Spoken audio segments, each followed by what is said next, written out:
welcome to Basketball Talk Pro. I'm Ron Ekker.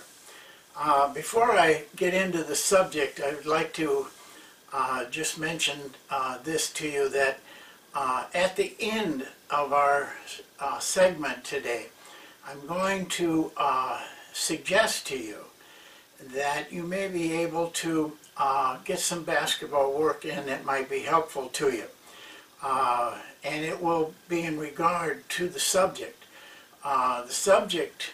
So I'm saying that now so that some of you may have to leave early or something, but if you stay to the end, you'll hear all the details.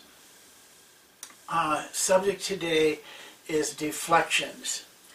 I had a call from one of my former assistants, Rick Starzicki, and who was with me a long time, played for me almost all the time I was in college. He was assisting me, and did a lot of the really a lot of work behind the scenes, and really was a guru when it came to OER and DER evaluations. But he suggested to me that maybe we should have a segment on deflections. His own feeling on that was pretty strong. And so at first I didn't know whether I wanted to do that or not. But as I looked into it more, I decided that I did, because I think that it's something coaches will hear about, and maybe we can help sort some things out. Now, my position on deflections has been that I've never did it statistically. I never kept track of deflections. I've been with people that do, and but I really didn't understand the significance of it. My thinking had always been that the best positive thing of a deflection is a steal, that you get the ball. And so I felt if I knew the number of steals, I knew that we're probably getting enough deflections. But I did coach deflections. I did coach very aggressively the hands, movement, and digging for the ball when dribblers. So I thought maybe I should take a look at this. And what I did was, excuse me again, I'm sorry. I did 2 games by myself, keeping track of statistics. One was an NBA game, and one was a WNBA game, trying to get 2 looks at it. And here's what I found out. I did 2 games, kept track of both teams at the same time. In those 2 games, there were a total of 39 deflections. 16 of them resulted in steals. So about 40% of deflections end up giving you a steal, 4 out of 10, somewhere in that area. The average number of deflections per team in that was 9.8 deflections per team, and which resulted in 4 steals that came from the deflections. 41% is certainly significant. You have to remember too that 60% of them really didn't get you the ball, because it's very seldom you get just a turnover to get the ball. Because when you tap the ball away or deflect the ball, it's got to hit another opponent and go out of bounds to get a turnover. I only had 1. It was kind of a freaky one, but I had 1. And so it's your choice, really, as a coach. Do you want to work for deflections. I do work for them personally, but I just don't keep track of them.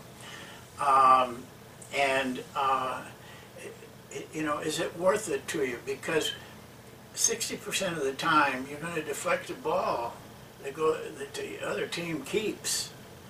So, you know, you're not gaining much other than deflecting the ball. But 41% of them are steals, and that's significant. That's where a lot of steals come from. And in the NBA game, there wasn't that many deflections. I mean, there were deflections, but it wasn't like in the other game. And the deflections in the NBA game almost all came off a dribble, digging for a dribbler.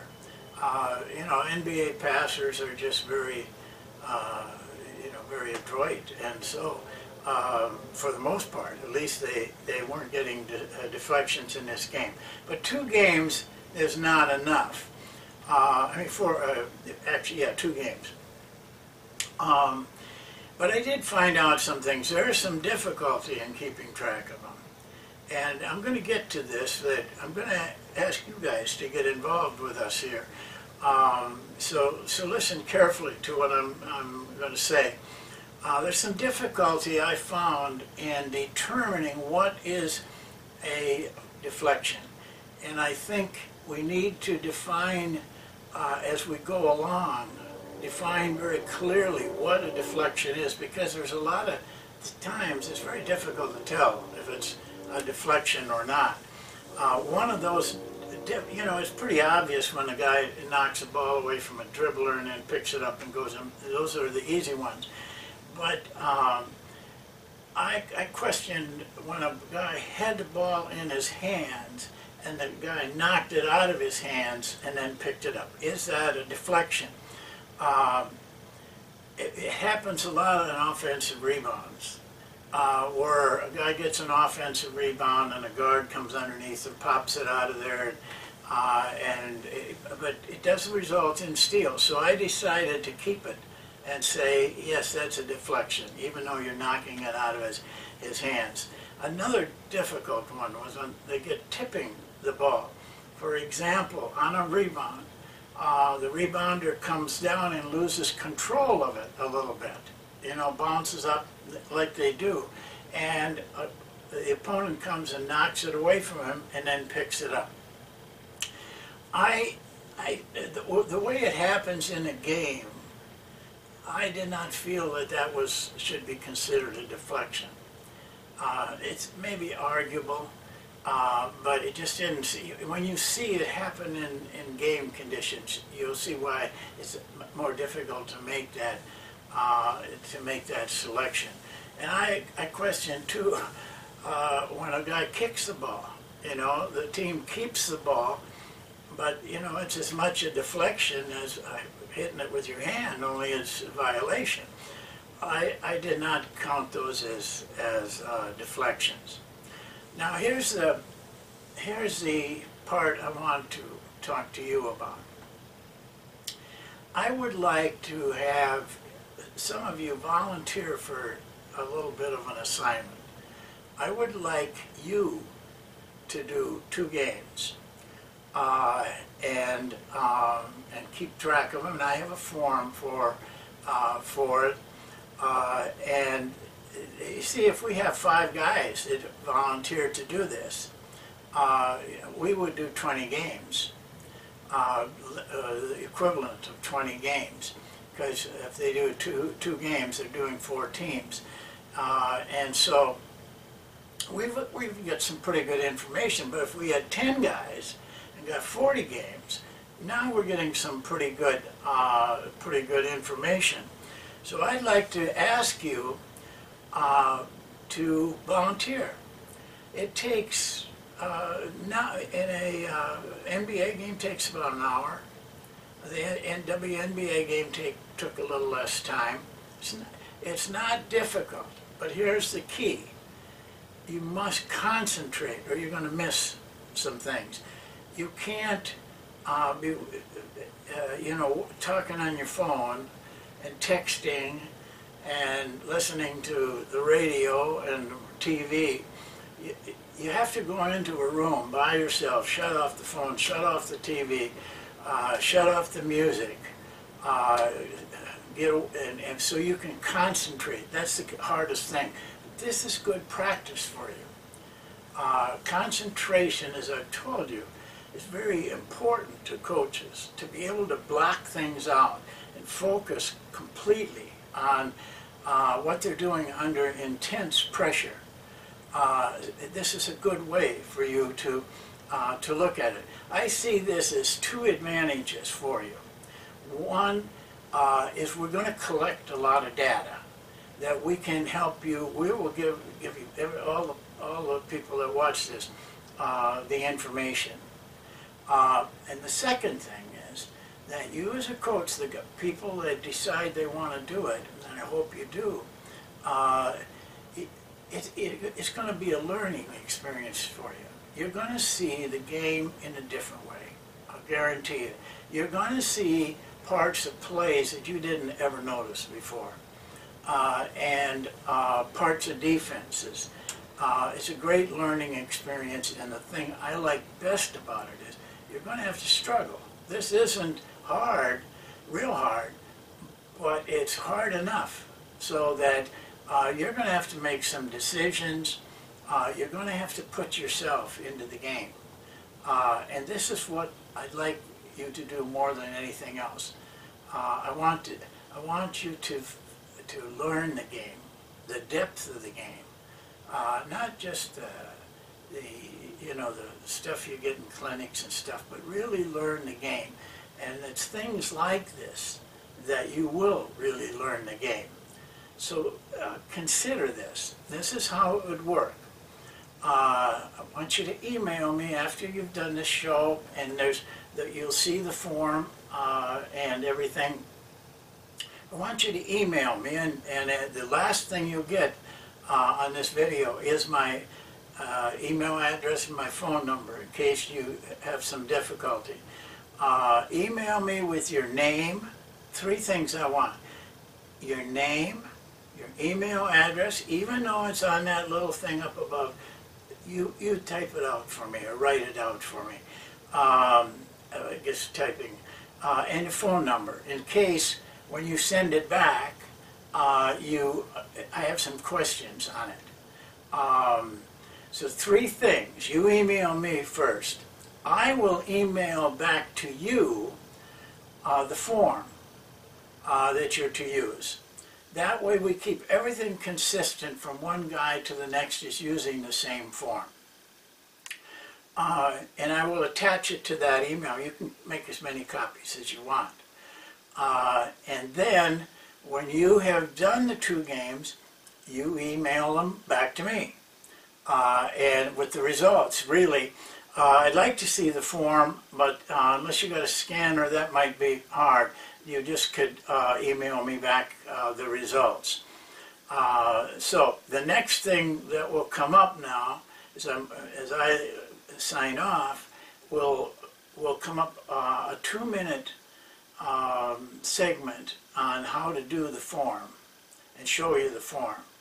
And then about 20 seconds, right after that, for about 20 seconds, will be my name, email address, and phone number. Now, I hope you can get enthusiastic about this because it is a good learning situation for you. And we will all gain from it, because when we get the results in, then we have some data. We can make decisions. We can talk about it. I mean, there's a lot of things that can come out of it. So you email me if you want to do it with your name, email address, and phone number. I'll email you back the form. And on the form, by the way, it'll say deflection or steals.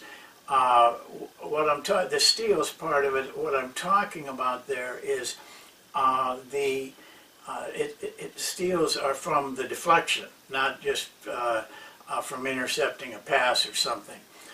So just count those steals that have come from the deflections. You will see how it's set up on the form, and it'll make, and I go over it with you and show you how to do it. So that's it for this time. I hope a lot of guys get involved, because it'll help you. It'll help us, it'll help you. So I sign off, and be patient.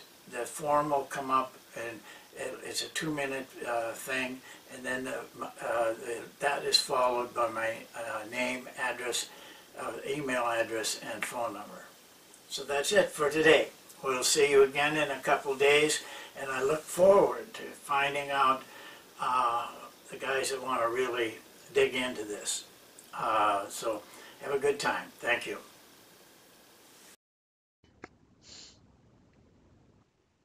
Okay, this is the form that we will send to you if you join the group and want to do a couple games. Very easy to do.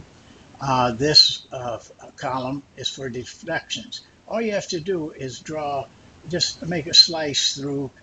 You can circle them, but it's just as easy just to scratch through each one. Then if it results in a steal, scratch through the number. And that way at the end you have, if this is scratched all the way to 9, you got 9.